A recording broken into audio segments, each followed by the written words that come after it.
결과물이라고 하는 게 이제 저희가 영상팀은 영상으로 한 5분짜리로 제작을 한다고 제가 알고 있고요. 이제 기록물 만드시는 분들은 한 15페이지 정도 되는 책자를 만드는 걸로 제가 알고 있는데, 지난 시간에 아마 콘텐츠 선정해 오시라고 과제를 내드렸을 건데 혹시 해 오셨을까요? 혹시 뭐 할지 이미 정하셨을까요? 이게 좀 정해져 있어야 오늘 하는 작업이 사실은 좀 수월할 수가 있거든요. 그래서 아직 혹시 이게 정확하게 정해지지 않으셨다면 오늘 이제 수업 내용을 좀 들으시면서 아, 내가 이런 쪽을 하면 잘할 수 있겠다, 이런 쪽 분야를 좀 선택을 하시면 좋을 것 같아요. 그래서 이제 두 번째로 오늘 하실 거가 이제 두 번째 단계, 면담 준비를 하고 사전 질문지를 작성하는 단계인데요. 먼저 오늘 이제 질문할 주제를 확실하게 정하고 누구를 할 건지 혹은 어떤 대상을 할 건지 이런 것들을 확실하게 정하는 시간이 필요할 것 같고요. 그 다음에 이제 책을 만드시는 분들 혹은 영상을 만드시는 분들 다 목차가 좀 필요할 것 같아요. 영상도 콘티라고 하죠. 어떤 영상에서 시작돼서 어떤 영상으로 이어지고 마무리는 어떻게 할 건지 이런 게 좀 체계적으로 짜여야 보는 사람도 정확하게 영상이 뭘 말하고자 하는지 이해할 수 있고, 또 책은 역시 목차가 있어야 체계적으로 정리가 되기 때문에 목차를 한번 작성해보는 시간을 가질 거고요. 그리고 실제 인터뷰 질문지를 작성을 해볼 겁니다. 이런 말이 되게 유명한 말인데 이게 기니 인디언의 무슨 속담이라고 하더라고요. 제가 이게 여러분이 하는 작업과 굉장히 밀접할 것 같아서 가지고 와본 말인데요. 어르신 한 분이 돌아가시면 마을에 도서관이 하나 사라진 것과 같다는 말이 있는데, 이게 뭘 의미하는 걸까 제 개인적으로 생각을 해봤는데, 공동체가 유지가 되고 선배 세대를 후배 세대들이 이해하고 또 갈등이 없이 뭔가 막 공동체를 잘 끌어나가기 위해서는 그분들이 가진 지혜와 경험 이런 것들이 계승이 중요하다, 이런 차원에서 이런 명언을 남긴 게 아닌가 싶어요. 그래서 여러분들이 하시는 작업이 이런 작업의 일환이 되기를 제가 바라는 마음을 좀 담아가지고 글을 가져와 봤습니다. 구술사는 입에서 나온 이야기를 역사로 적은 거라고 생각하시면 훨씬 쉬울 것 같은데, 개인이 기억하는 과거의 사건, 거기에 대해서 내가 어떤 느낌을 가졌었는지 이런 것들이 사실은 옛날에 역사 연구하는 분들한테 중요한 게 아니었어요. 그냥 왕이 뭐라고 했는지, 대통령이 뭐라고 했는지 이런 것들만 중요했는데, 이것들이 이제 승자, 자기 이긴 사람들의 기억만 남고 거기서 피해를 당했거나 혹은 나도 할 말이 있었는데 나는 글을 많이 못 배워서, 혹은 나는 그냥 시골에서 농사를 짓던 사람이어서 거기에 대해서 기억은 하고 있지만 글로 남기지는 못했어, 이런 자료들이 있었는데 이걸 이제 찾으러 다녔다는 거죠, 사람들이. 그래서 세계적으로는 언제 시작이 됐냐면은 1945년 이후에, 그러니까 제2차 세계대전이 끝나고 나서 그 아우슈비츠 수용소라고 그 유대인 학살이 막 일어났던 곳 있잖아요. 거기서 살아남은 사람들의 증언을 기록하면서 그 사람들이 무서워서 말 못했던 것, 이런 것들을 이제 기록하면서 시작이 됐고요. 그 다음에 1990년대 이후에는 이게 영상으로도 많이 남겨졌는데, 이제 여러분 하시려는 작업처럼 영상 찍는 게 좀 편리해지면서, 그러니까 쉬워지면서 이런 게 가능해졌다. 우리나라 얘기로 넘어가 볼게요. 우리나라가 이제 70년대 산업화가 굉장히 빠르게 진전이 됐잖아요.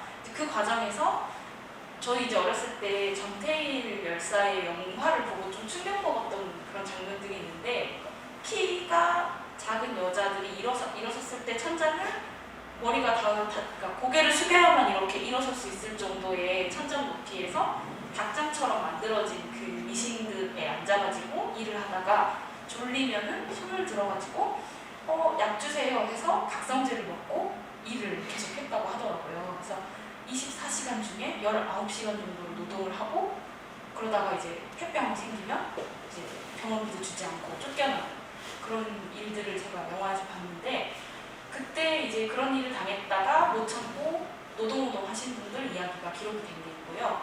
그 다음에 80년대에 민주화운동 구슬주만 한 것들은 유네스코 기록문화유산으로 등록이 돼 있을 정도로 굉장히 중요한 자료가 됐어요. 그리고 1990년대에는 이제 하와이에 가가지고 그 김학순 할머니라고 하는 분이 내가 이런 일을 일본군한테 당했어 라고 국제적으로 이렇게 증언을 했는데, 그 이후에 관심이 커지면서 사람들이 할머니들 이야기를 들으러 가면서 내가 들어주겠다, 내가 할머니들 이야기 기록해주겠다 하면서 그런 자료들이 남았고, 현재 일본하고 이제 소송할 때도 굉장히 중요한 자료로 쓰이고 있죠. 그리고 2000년대 이후에는 이게 이제 본격적으로 책으로 여기저기서 만드는 일들이 시작이 되고요. 최근에는 세월호 관련해서 구술증언 책들이 많이 나왔죠. 이런 그 방법이 갖는 특징이 뭐냐? 일단 말로 기록이 되기 때문에 구술성을 갖고 있다. 이야기가 말하는 투로 기록이 된다.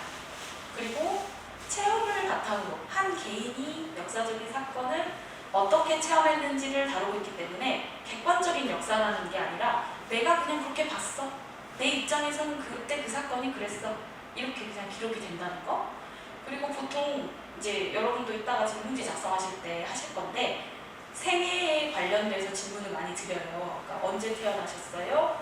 언제 여기로 오셨어요? 저 뭐 초등학교 때는 뭐 하셨어요? 이런 질문을 하다 보니까 한 사람의 인생이 순서대로, 시간의 순서대로 기록이 될 수가 있다.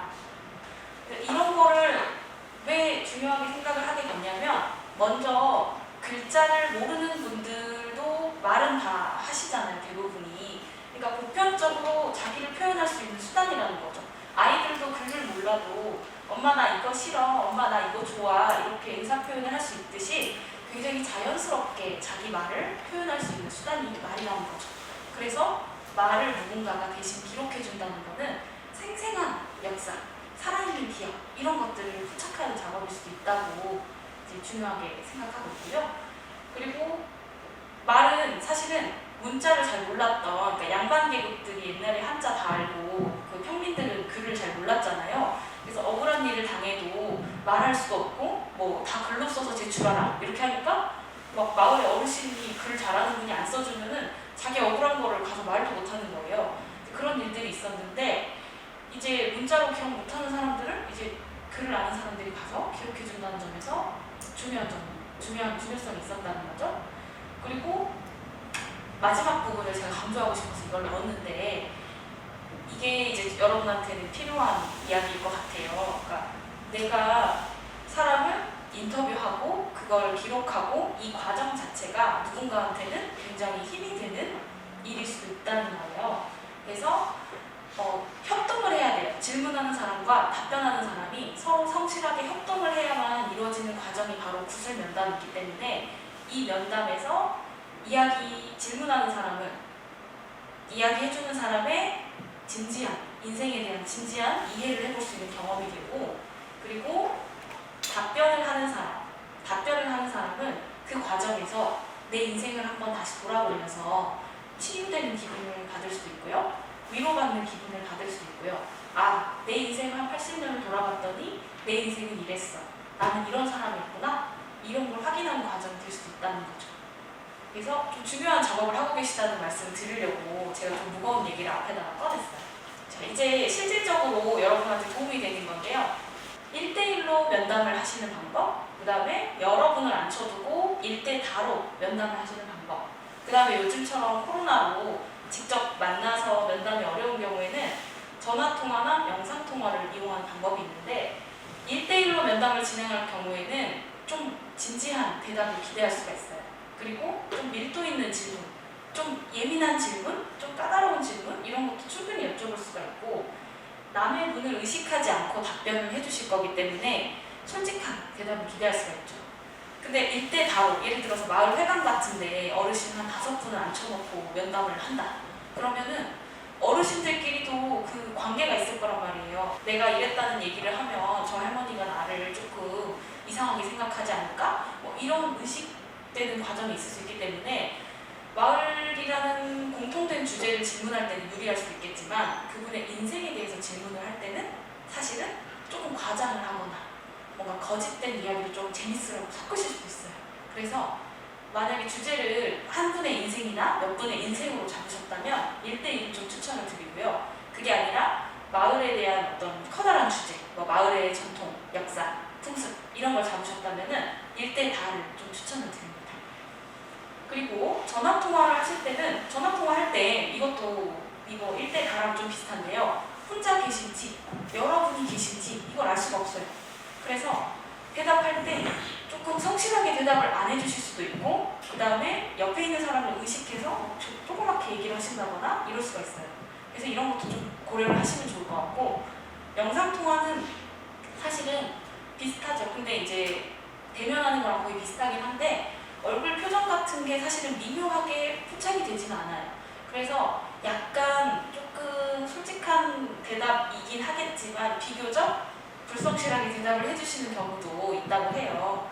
그리고 영상통화 기기가 없는 어르신의 경우에는 영상통화 면담은 전혀 불가능하겠죠. 먼저 목적을 분명하게 하시는 게 제일 중요해요. 제일 중요한 게 목적을 분명하게 하셔야 질문도 정확해지고요, 원하는 대답도 정확해지고요, 그리고 대상자도 정확해집니다. 그래서 나는 어떤 주제를 기록할 거야. 이거를 지금 계속 강조드리는 게 이게 정확해야 결과물이 정확하게 나옵니다. 면담 대상자를 섭외를 하고요. 그 섭외자하고 이제 일정을 조율하셔야 돼요. 언제, 어디서, 어떤 방법으로 내가 면담을 하겠다. 그리고 대략적으로 그분에 대해서 좀 알고 계셔야 돼요. 뭐 연세가 어떻게 되시고, 마을에 오신 지는 얼마나 되셨고, 혹은 뭐 직업이 어떤 것이고, 이런 것들. 그리고 오늘 할 내용, 질문을 준비하는 거. 그리고 미리 질문을 좀 안내하셔도 돼요. 뭔가 바로 질문했을 때 답변이 좀 어려울 것 같다. 그러면 질문지를 좀 따로 먼저 전해드리고 약속된 날까지 답변을 좀 생각해보세요. 이렇게 하고 오셔도 됩니다. 자, 면담을 이제 만나서 진행을 하실 때 일단 인사를 드리겠죠. 안녕하십니까, 전 누구입니다. 그리고 제가 이러이러한 이유로 어르신을 뵙자고 했습니다. 혹은 면담을 하기로 했습니다. 그리고 제가 녹음을 좀 할 건데 괜찮으신가요? 이 녹음되는 내용은 또 기록도 할 건데 괜찮으신가요? 이 동의를 받아야 됩니다. 동의 안 받고 녹음하시면 나중에 나 이거 싫어, 내 얘기 누가 쓰라고 했어 하시면 방법이 없어요. 그리고 질문과 답변을 녹음을 하더라도 메모를 하면서 들으시면 좋습니다. 왜냐면 그렇게 했을 때 약간 얼굴을 빤히 쳐다보고 네 이렇게 했을 때보다 훨씬 대답이 좀 잘 나옵니다. 뭔가 나를 빤히 쳐다보지 않았을 때 더 솔직한 대답들이 얻어질 수가 있고요. 그리고 답변에 따라서 추가 질문은 즉석에서 하셔도 됩니다. 그리고 내가 이분한테 좀 얘기 들었더니 나 추가 면담 해야겠어. 그러면 어르신 그 자리에서 약속 잡으시는 거예요. 뭐 다음 주 무슨 요일에 저랑 면담 한 번 더 하실래요? 이렇게. 그래서 더 하신다고 하면 그대로 하시면 되고요. 그대로 이제 종료하시면 안 되고 제일 중요한 거, 녹음된 거 상태를 확인하셔야 돼요. 녹음이 잘 됐는지 확인을 꼭 하시고 종료를 하셔야 됩니다. 만약에 이야기하고 왔어요. 메모 제대로 안 됐어요. 녹음이 안 돼 있어요. 그러면은 결과물 만들기가 어렵습니다. 그래서 꼭 녹음 상태를 점검해 주시고요. 그리고 나서 이제 가지고 오시면 저희하고 같이 녹취록을 작성을 해보실 건데 사실 확인, 이게 필요한데 사진을 확인할 수도 있고 면담자들의 답변끼리 비교할 수도 있고 이런 과정이 필요하고요. 추가 자료 수집, 이거는 그분이 가지고 계신 사진, 족보, 그 다음에 혼서지, 그 다음에 사진, 이런 것들을 가지고 올 수가 있겠고, 그리고 나서 이제 원고를 직접 책으로 만드는 작성을 해보는 겁니다. 이제 책자팀의 경우는요. 그러면은 대상자 선정을 해오라고 말씀을 드렸을 건데 이제 주제로 잡으신 분들이 있으실 거고 인물로 잡으신 분들이 있으실 것 같아요. 토착미는 대대로 마을에서 할아버지부터 사신 분들이 있으실 거고, 그 다음에 정착미는 아주 오래전에 천여쪽에 오셨는데 결혼해가지고 한 80살까지 사셨다거나, 그 다음에 이주민은 이제 이사 온 지 얼마 안 된 사람들, 한 10년 미만의 사람들, 그 다음에 나이로 또 나눌 수도 있겠죠. 부모님 세대가 있을 거고 중장년층, 그 다음에 또 노년기를 맞이하신 분들이 있으실 거예요. 은퇴하신 분들, 그 다음에 자녀 세대, 그러니까 여기 계신 분처럼 좀 청년층, 이제 곧 담양을 떠나야 되거나 혹은 담양에서 본격적으로 일을 해야 될 세대들, 그 다음에 거주 기간에 따라, 지역에 따라 이장님이냐 아니냐, 직책에 따라서, 아니면 아까 말씀하신 것처럼 특정 주제를 중심으로 여러 사람을 선정할 수도 있어요. 질문을 할 때 막연하게 뭘 질문해야 되지? 이렇게 생각하실 것 같아요. 먼저 제일 편한 거는 언제 어디서 태어나셨어요? 고향이 어디세요? 이렇게 시작하시는 게 사실은 좀 마음의 벽을 허무는데 좀 좋은 방법인 것 같아요. 생애를 먼저 물어보세요. 언제 결혼하셨어요? 몇 남 몇 자 중에 몇째였어요? 아버지가 잘해주셨어요? 오빠는 어떠셨어요? 이런 질문들. 그리고 주요 사건들을 물어보실 수 있어요. 아이가 태어났을 때는 어떠셨나요? 뭐 결혼했을 때 어떠셨나요? 이런 것들. 그 다음에 주변 인물에 대해서도 물어보실 수도 있는데 뭐 친하게 지내는 이웃이 있으세요? 하면서 친하게 지내는 이웃에 대해서 물어보실 수도 있고 남편분에 대해서도 물어볼 수 있고 아내분에 대해서 물어볼 수도 있고 특정 주제, 아까 관심 있어 하시는 그 부분 마을의 어떠어떠한 장소에 대해서 얽힌 기억이 있으신가요? 어떤 생각을 가지고 계신가요? 이런 걸 물어볼 수 있죠. 그래서 그런 이야기들을 모으면 주제를 중심으로 책을 구성할 수가 있겠죠. 뭐 예를 들어서 초등학교까지밖에 안 나오신 어르신이 계시다. 뭐 중학교를 왜 못 가게 되셨습니까? 그러면 보통 사연이 되게 많으세요. 원래 뭐 난 공부를 잘했는데 어쩌고저쩌고 못 가게 됐다. 그래서 아직도 뭐 한이다. 뭐 이런 말을 하실 텐데 그런 거 젊은 사람들 되게 좋아하고요. 중요한 기록이에요. 왜냐면 옛날에는 여성에 대해서 혹은 남성에 대해서 일이 교육보다 중요했다라고 하는 어떤 기록이 될 수도 있기 때문에 중요한 기록이 될 수 있어요. 그리고 가정 환경에 대해서 부모님 중에 누가 빨리 돌아가셨나요? 이런 것들도 여쭤볼 수 있고요. 그다음에 거주 지역, 무슨 동, 예를 들면 담양 내에서도 이사를 자주 다니신 분이 있을 거예요. 혹은 광주에 살다가 담양으로 왔거나 혹은 서울에 살다가 담양으로 왔거나 그리고 직업별로도 나눌 수 있을 것 같아요. 예를 들어서 농사를 계속 지으신 분한테 선생님이 생각하시는 농사는 뭡니까? 요즘 한국 농사의 문제가 뭡니까? 이런 거 여쭤볼 수도 있고 기타 이런 거는 정말 특별한 역사적 경험하신 분들도 있을 거예요. 그다음에 이제 질문지 작성할 때 아까 질문해 주신 거랑 연장선상에 있는 내용인데 생애 주기에 맞춰서 먼저 질문을 하시는 게 제일 좋아요. 마음의 벽을 허무는 게 좋아요. 그러니까 갑자기 답장부터 가가지고 우리 마을에 대해서 어떻게 생각하십니까? 물어보면 네? 준비는 해왔지만 약속된 거지만 솔직한 대답이 안 나오거나 좀 어색할 수가 있어요. 그러니까 먼저 면담하실 분의 연세를 바탕으로 대략적으로 좀 취조를 좀 하시는 게 좋아요. 언제 태어나셨어요? 언제 담양에 오셨어요? 그리고 주제별로 질문할 때는 주제를 또 정해 가시는 게 좋아요. 마을의 역사, 마을의 풍습 대신에 거기에 대해서 좀 공부를 하고 가셔야죠. 마을의 풍수가 이렇다던데 여기에 대해서 뭐 이런 얘기 있었어요? 물어봤는데 이야기를 해주세요. 근데 내가 듣기로는 그게 아니라던데 하면서 반박을 하고 질문을 하면 거기서 또 얘기가 나오잖아요. 그래서 깊이 이야기를 들어가시려면 공부를 조금 해가지고 가실 필요가 있다. 이런 걸 이제 미리 좀 써가시면 좋아요. 이름, 성별, 몇 년, 몇 월, 며칠 출생. 그 다음에 출생지가 뭐 담양인지 아닌지. 그 다음에 가족 관계가 대략 어떤지. 이렇게 좀 중요한 사건들을 기록을 해보시는 게 결과를 만들 때 좋습니다. 주제를 선정할 때 거주 기간에 따라서 이거에 대해서 어떻게 생각하는지 물어볼 수 있어요. 예를 들면 마을에 전통적인 무슨 행사가 있다. 그러면 그 행사에 대해서 어르신들은 어떻게 생각하시는지, 중장년층은 어떻게 생각하시는지, 이제 막 이주하거나 혹은 이제 막 대학생이 된 청년층은 어떻게 생각하는지 이런 걸 물어볼 수도 있어요. 그리고 연령에 따라서 예를 들어 막 한 90살이신데 정정하세요. 기억력도 완전 좋으시고 그러면 90살이시면 이런 기억들 다 가지고 계실 거 아니에요. 그 특정 기억에 대해서 여쭤볼 수도 있어요. 성별에 따라서 특히 여성을 대상으로 조사를 많이 하신 경우에는 결혼이나 출산에 대해서 그 당시에 어떤 생각이셨는지 혹은 얼마나 힘들게 자녀를 키우셨는지 이런 것들을 여쭤볼 수도 있고요. 출신 지역에 따라서는 예를 들어 이주해왔다, 정착민이다. 그러면 마을에 도대체 언제 어떻게 오게 되셨습니까? 우리 마을의 첫인상이 어땠습니까? 현재 인상은 어떻습니까? 그리고 정착 과정에서 어떤 게 어려웠습니까? 혹시 마을 사람들에 대해서 좀 편견을 갖고 있진 않나?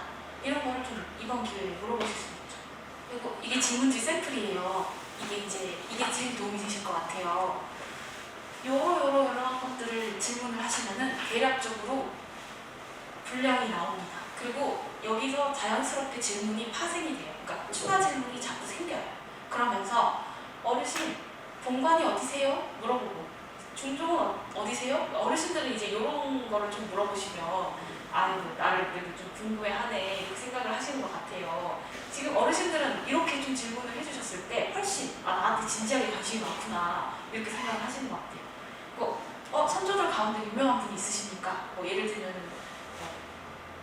관리를 하셨다거나 벼슬을 하셨다거나 이런 분이 있는지, 그 다음에 성씨들이 많이 이제 섞여서 살 텐데 원래 여기가 무슨 성씨 직성촌이었는데 누가 섞여 들어왔습니까? 이런 것들을 조사할 수 있고요. 현재 마을에 몇 개의 성씨가 모여 살고 있나요? 어르신들 대부분 다 알고 계세요. 그리고 마을 특산품. 우리 특산품이 또 세대별로 다를 수도 있어요. 어르신들이 생각하는 특산품하고 젊은 세대들이 또 다르게 생각할 수도 있거든요. 이런 것도 좀 질문을 계속 공통 질문을 해보면 재밌을 것 같고, 축제나 행사가 따로 있나요? 축제나 행사에 대해서 뭐 홍보하고 싶으시면 이런 거를 좀 질문하셔도 되고요. 그다음에 개인적으로 뭐 형제관계, 부모님, 그다음에 결혼, 자녀 이런 거 물어볼 수 있고, 마을에 대해서 특별한 추억이 있으신가요? 그다음에 뭐 젊은 시절에 꿈이 있으셨나요? 이런 것들 질문을 해보시면 좋을 것 같아요. 근데 만약에 이제 토착민이 아니라 정착민이나 이주민을 대상으로 하실 경우에는 이제 보통 마을과의 관계를 많이 질문을 드리는 게 더 좋을 것 같아요. 그래서 전에 살던 곳은 어땠는데 현재 마을은 어떤가요? 현재 마을에서 어떤 생활을 하고 있나요? 그 다음에 뭐 현재 하시는 일은 무엇인가요? 무슨 일을 하기 위해서 다방에 오셨나요? 이런 걸 질문해보면 도움이 되겠죠. 친하신 경우에는 이거는 녹음이 되고 있다, 녹음이 되고 있다는 사실을 좀 정확하게 알려주시고 하시면은 좋을 것 같고요.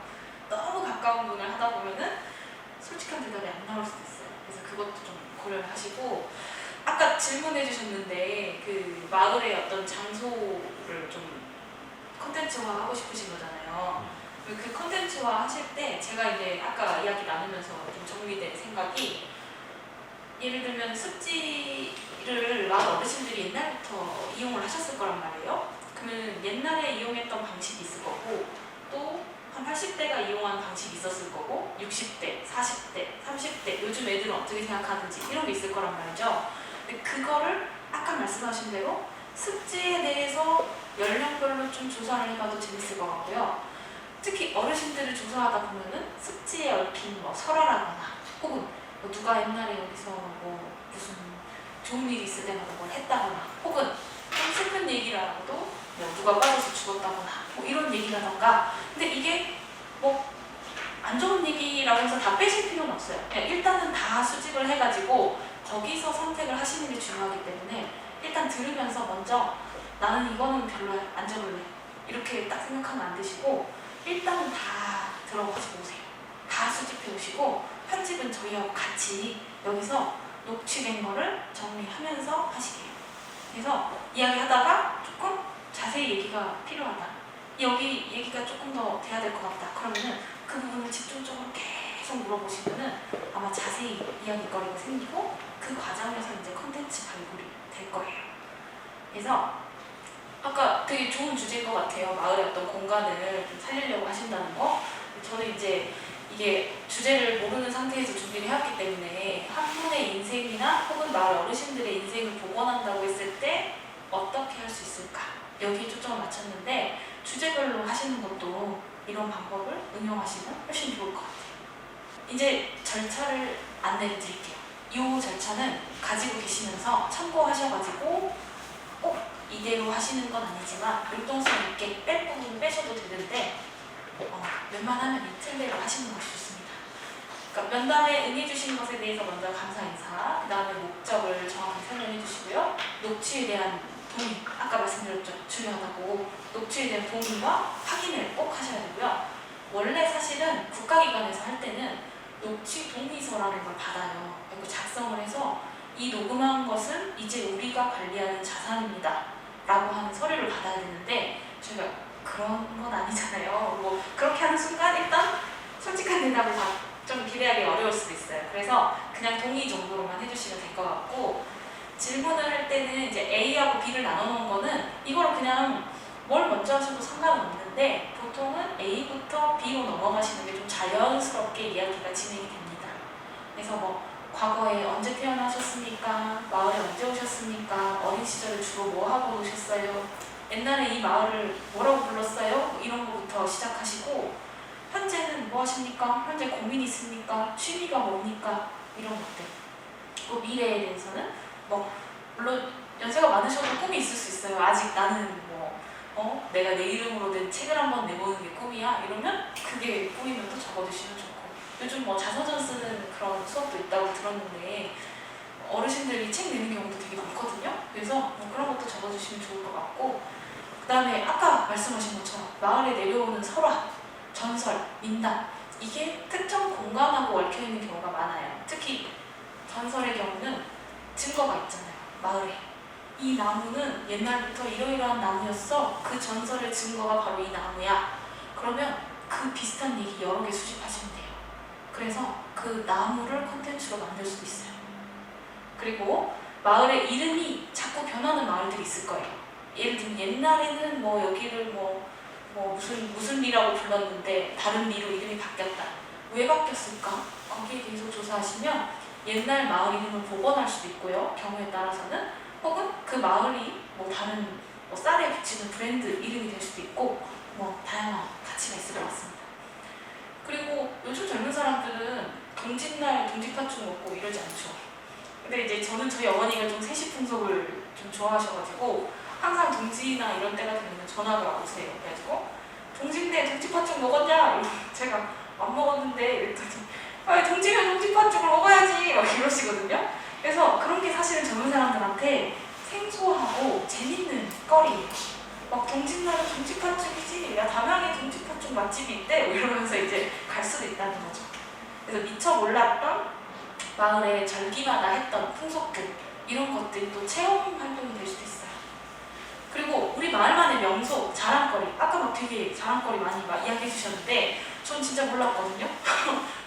왜냐면 대전면을 직접 가본 적은 사실은 없는 것 같아요. 담양읍을 많이 와봤지.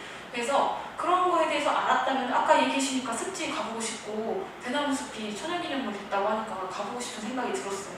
그래서 그런 것들을 조금 많이 질문해서 적어가지고 분량을 차지하게 해주시면 그게 이제 이 책에서 중요한 부분이 되니까 컨텐츠화가 될 수 있겠죠. 그리고 우리 마을만의 특별한 사건 이런 것들 아니면 특별한 풍습 이런 것들을 기록해 주시면 좋을 것 같고 질문해 주시면 이렇게 질문이 끝나면 이제 마무리할 때요. 추가로 질문한 내용은 질문지에 없을 거잖아요. 그쵸? 그러면은 그런 부분에 대해서는 예를 들면 내가 4번 질문을 하다가 추가 질문이 나왔어요. 그러면 4번에다가 옆에다가 추가 질문, 추가 질문, 추가 질문 이렇게 써주세요. 그래야 녹취를 기록할 때 편해요. 녹음을 들으면서 이거 몇 번 질문이랑 연관된 거지? 이거를 종이에 써놓으신 걸 보고 하면 훨씬 쉽거든요. 그래서 추가 질문하면은 꼭 메모를 좀 해주시고요. 그 다음에 면담 대상자 답변해주시는 분으로부터 옛날 사진, 뭐 혼서지, 족보 이런 거 있으시면 좀 빌려주시진 않겠죠. 귀한 거니까 사진을 찍어 오시면 좋을 것 같아요.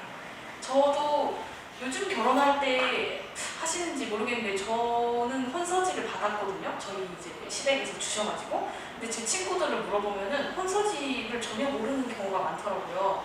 그래서 혼서지가 뭐야? 이러길래 나도 처음 봤어. 이런 걸 처음 받아봤어. 이게 무슨 단자, 종이 이렇게 비단 같은 걸 싸가지고 주시더라고요. 그래서 막 펼쳐봤더니 한자가 막 엄청 써져 있는데 요즘 젊은 사람들 그거 몰라요. 근데 그런 걸 또 재밌게 결혼에 얽힌 이야기랑 풀어내면 결혼 기념일에 담양에 보면 혼서지를 발급해준다더라. 혼서지를 발급해주는 게 또 마을 컨텐츠가 될 수도 있어요. 요즘 젊은 사람들은 정말 안 하거든요. 근데 어르신들은 그게 없으면은 그게 제일 중요하지 이 녀석들아 이게 결혼했다는 증거야 막 이러신단 말이에요. 그래서 정말 우리가 생각했을 때 별거 아닌 것 같은 것도 요즘 세대가 너무 모르기 때문에 굉장히 중요한 컨텐츠가 될 수 있다. 그리고 추가로 면담하실 거면요. 그 자리에서 약속을 잡으시는 게 사실은 제일 좋아요. 왜냐면 이렇게 좀 미루다 보면은 좀 약속 잡기가 어려울 수가 있어요. 그리고 다음 면담 일정을 정확하게 준비하시고 감사 인사하시고 그 다음에 꼭 확인하실 거 녹취 상태를 꼭 확인해주세요.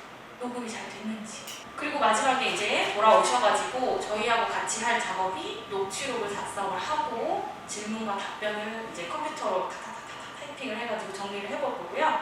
그리고 객관적 사실에 대해서 저희가 확인할 수 있는 책이라거나 뭐 서류라거나 이런 것들을 검토해서 검증하는 작업 혹은 마을에서 확인할 수 있는 거 마을에서 확인해서 검증하는 작업 그리고 면담 기록지와 원고를 작성하는 과정이 되겠습니다.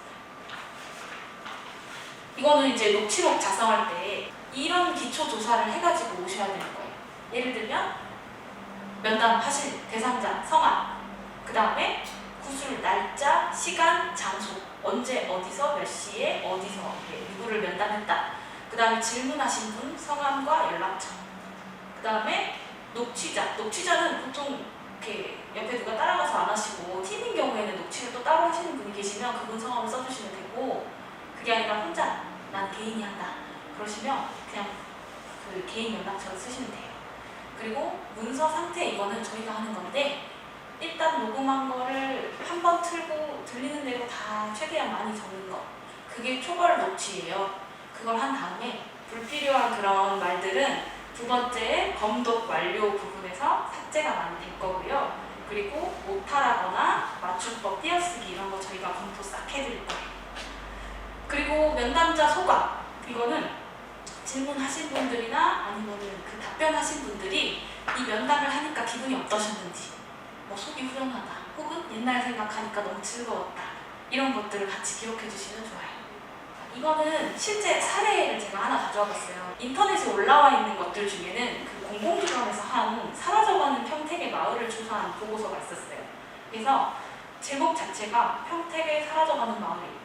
그래서 사라져가는 마을 어르신들의 기억들을 기록해 놓은 거거든요. 그래서 이걸 봤더니 구술 면담을 이렇게 실시를 해놨더라고요. 그래서 제가 이걸 보시면 아, 대충 이렇게 우리가 책을 만들 거구나 좀 생각을 해보시면 좋을 것 같아요. 여기 보면은 일시, 장소, 그 다음에 구술자에 대한 소개가 나와 있는데, 구술자가 답변해 주시는 분이라고 생각하시면 돼요. 그러니까 누구누구 할머니는 언제 어디에 와서 어떻게 했고 뭐 이런 거예요. 그 다음에 사진을 지금 여긴 이렇게 넣었는데 저희는 좀 더 예쁘게 할머니 혹은 할아버지 사진을 이렇게 딱 그 무슨 보고서처럼 만들지 않고 좀 예쁘게 이야기 옆에다가 잘 삽입을 해서 편집할 예정이고요. 여기 보면은 뭐 가곡 1리라는 마을에 사시는 분인가 봐요. 잘 안 보이시니까 제가 읽어드릴게요. 가곡 1리의 마을 이름이 어떻게 불렀나요? 그랬더니 옛날에는 개실이라고 불렀지 하면서 할머니가 옛날 이야기를 지금 하듯이 마을에 얽힌 얘기를 들려주고 계세요. 여기서 붉은 글씨로 된 게 질문인데, 언제 시집 왔어요? 친정은 어디예요? 이 동네에서 50년 넘게 사셨네요. 혼인해서 올 때 여기에 고씨 성씨들만 살았나요? 이런 걸 지금 다 물어보시는 거예요.